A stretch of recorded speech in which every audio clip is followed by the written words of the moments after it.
Copy, Waddy. As long as you guys just leave it connected up there, we'll work on getting you the feed here from the ground in the background.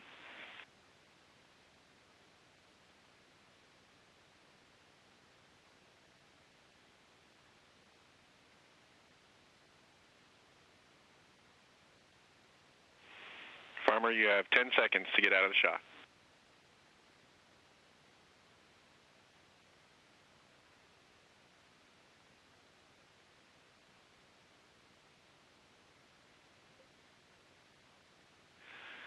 Station, this is Houston. Are you ready for the event? Station is ready for the event. Houston ACR, this is Mission Control Houston. Please call station for a voice check.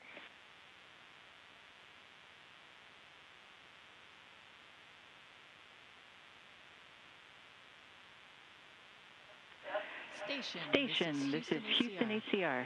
How do you hear me? I have you loud and clear. Please stand by for opening remarks. Welcome everyone to this very special event where we're going to hear from Dr. Jessica Watkins, flying way up on the International Space Station. It's great to have her with us to address questions from the Caltech and JPL community because Jessica is one of us. She did her postdoc at Caltech and several internships at JPL, so she's really a part of our community, and it's so exciting to have her flying in space right now, breaking barriers up there. So let's hear now from Dr. Jessica Watkins as she answers your questions from up on the ISS. Hi, my name is Alexandra Masigan, and I'm a WAVE student at Caltech. My question is, what is your advice for college students who dream of becoming astronauts? How can we best prepare ourselves to pursue that goal?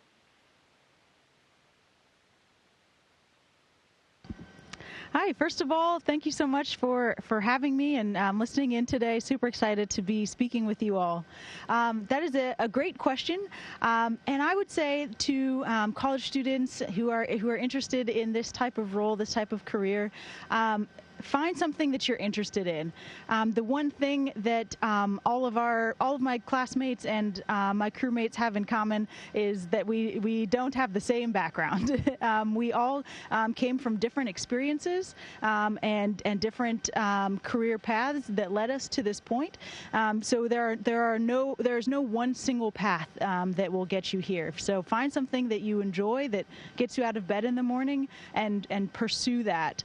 Find opportunities to pursue that, find things like internships. Certainly for me, my internships like the ones I did at JPL and a couple of the other NASA centers were hugely important for me, and continue to find ways to pursue your goal. Hello, Jessica. My name is Madeline Young, and I am with BEST. If you could go back in time and provide advice or encouragement to your young self, what would you say?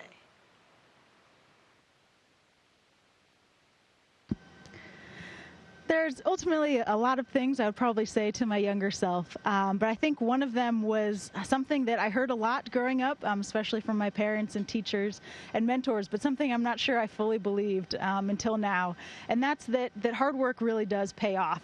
There are very, very few circumstances where working your hardest, putting your all into something will be something that you regret, particularly if it is something that you are passionate about and something that you enjoy. So I would say to myself and also to other young people out there, just continue to put one foot in front of the other and work hard at whatever it is that you're doing.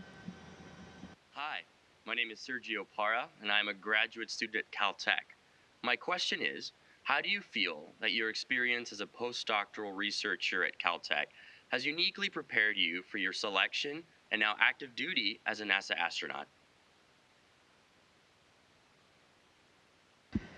Yeah, I think my experience, my time at Caltech really did help shape who I am as a researcher, as well as kind of enable me to be successful in this job and be a candidate for this role. I think one of the main things for me being at Caltech was being able to be in that environment where you're just immersed in kind of an academic world with experts in their fields, as well as being close by to JPL. For me, that meant access to internships and being able to experience more of the kind of operational world as well, and get to interact with engineers as well as the scientists in my department at Caltech. And that kind of confluence of worlds, working together with scientists and engineers, particularly for me, that looked like working on the Curiosity Mars rover, was where I had most intimate experience with that. But that kind of notion, I think, is one that I carry with me here on the ISS. The idea of being able to work on a team of people that all have different expertise and different skill sets that they bring to the table, and that all of those are necessary in order to accomplish the difficult things that we have set out for ourselves to accomplish. So I think really learning those lessons at Caltech and nearby JPL really helped me on my journey here, as well as during this mission. Hi, Jessica. My name is Joey Jefferson with BEST and JPL, and I'm asking this question on behalf of ACW here at JPL. What was the most valuable thing you learned during the astronaut training program?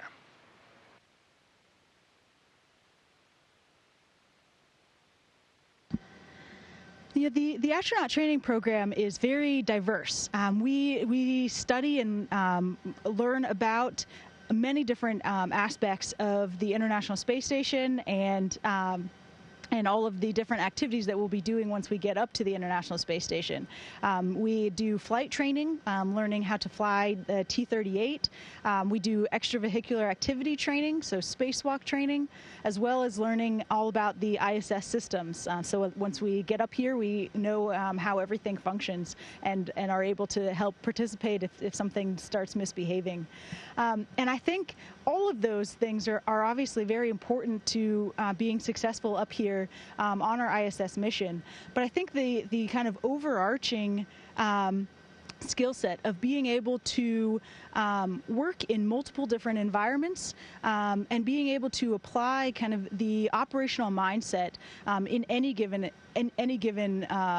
circumstance. We work together with the ground to make sure that we are all on the same page and move forward with that plan on a daily basis. But of course, we always encounter things that we didn't expect. Hardware that isn't behaving the way that we expected it to, or even doing scientific research. Of course, there are days where we get results that we didn't quite expect. And so being able to think on our feet and be able to operate in those different environments and being able to change between those environments even within the course of a day. I think that type of mentality and ability was really what I carry with me the most of anything within my astronaut training. I'm Leilani Rivera-Dotson. I'm Caltech staff, and my question is, during your training or experience traveling to Earth's orbit, has it piqued your interest in other research topics?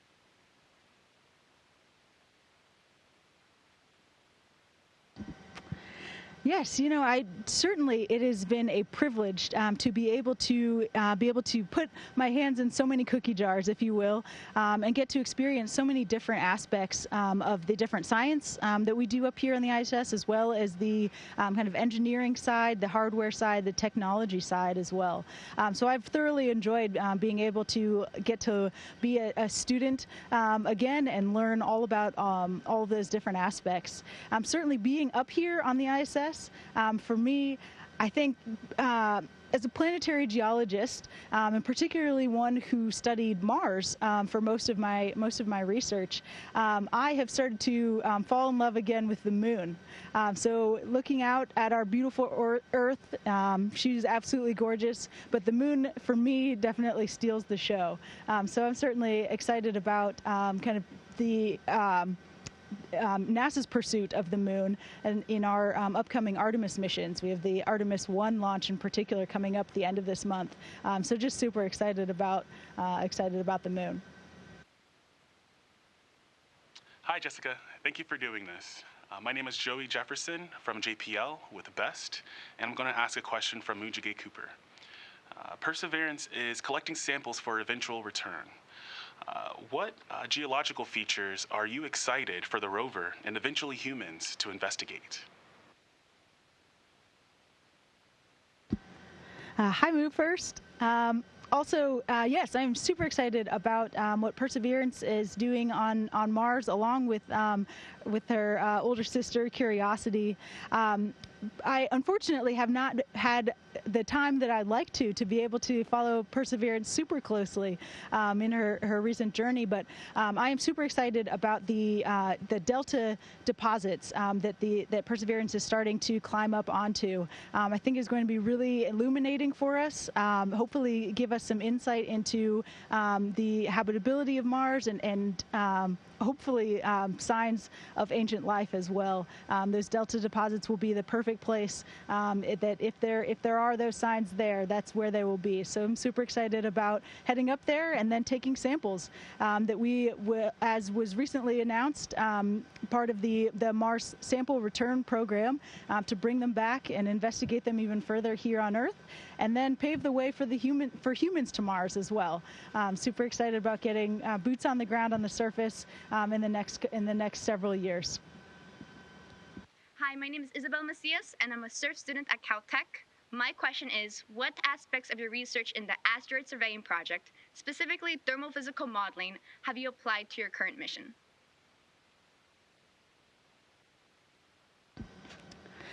Yeah, I really enjoyed that research that I was able to do for that summer, looking at near-Earth asteroids and doing some surveying of them, thermophysical modeling, as you mentioned. Unfortunately, I'm up here not able to do the research on kind of that level of detail as we were doing with the NEOWISE project. However, we are still very dependent on that research that is being conducted.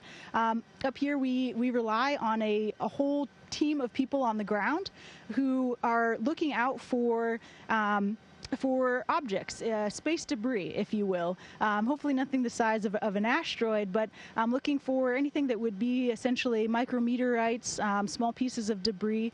And that is for our safety here on the ISS. If we see that our trajectory is matching up with the trajectory of an particle like that, we can fire our thrusters and move ourselves out of the way to avoid collision. And so that type of work is extremely important to just our daily operations up here on the ISS. So that is a neat connection for me. Hi, Jessica. My name is Joey Jefferson with the Jet Propulsion Laboratory and BEST, and this question is on behalf of ACW at JPL. In what ways is it beneficial to conduct science on the International Space Station, and what measurements or experiments are conducted there?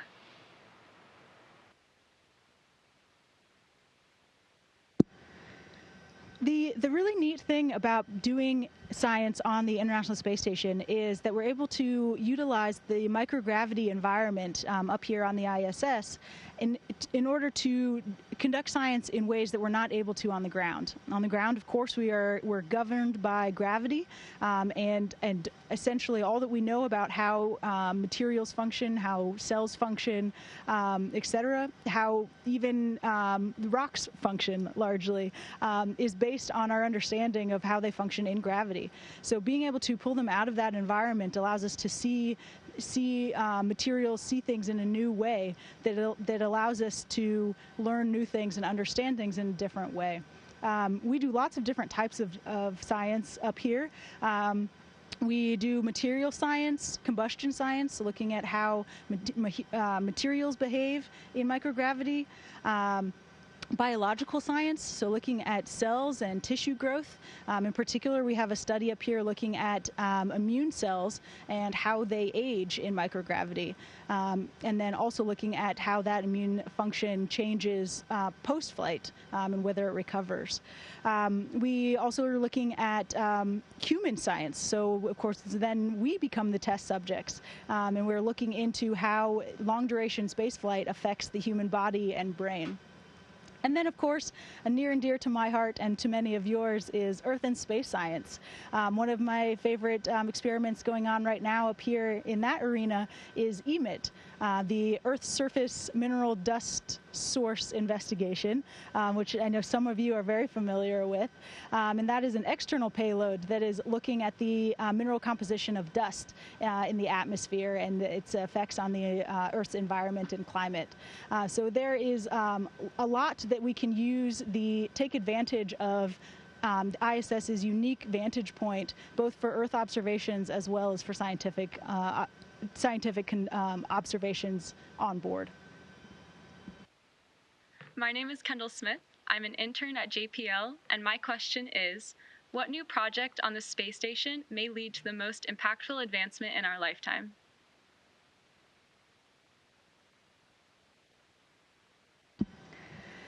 That is, it's hard to say for sure exactly the impact that a lot of the work that we are doing up here will have in the future. But there is certainly quite a bit of potential. So even each of the projects that I just mentioned, each of them have impacts to life on Earth and our understanding of how things are on Earth that could have these types of major advancements that you're talking about.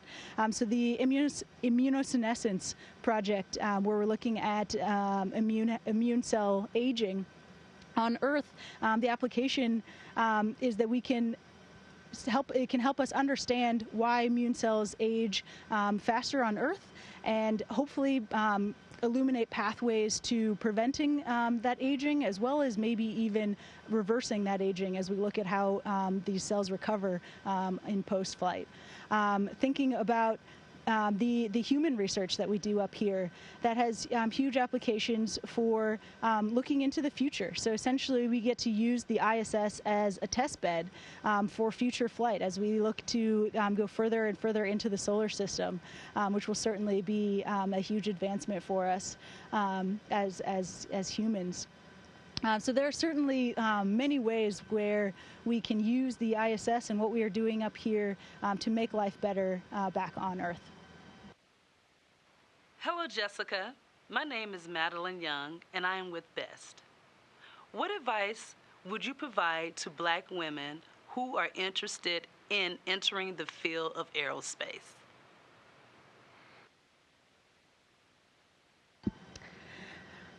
To any Black women interested in entering a STEM field or aerospace in general, I would certainly say welcome, come aboard.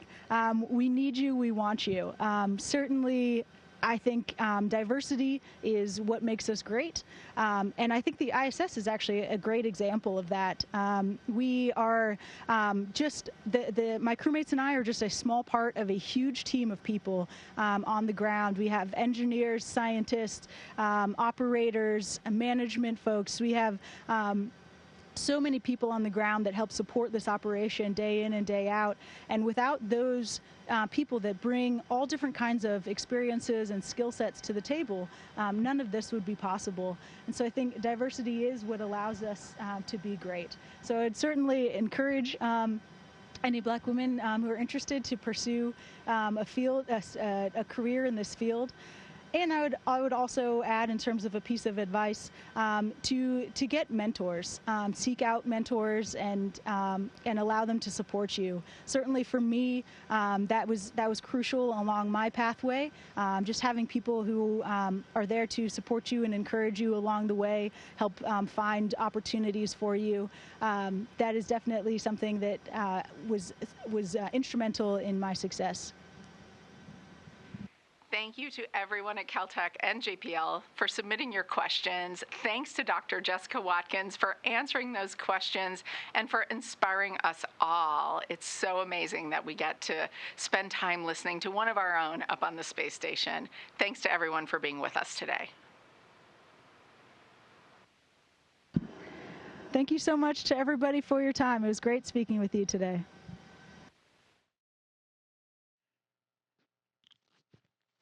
Station, this is Houston ACR. Thank you. That concludes our event. Thank you to all participants. Station, we are now resuming operational audio communications.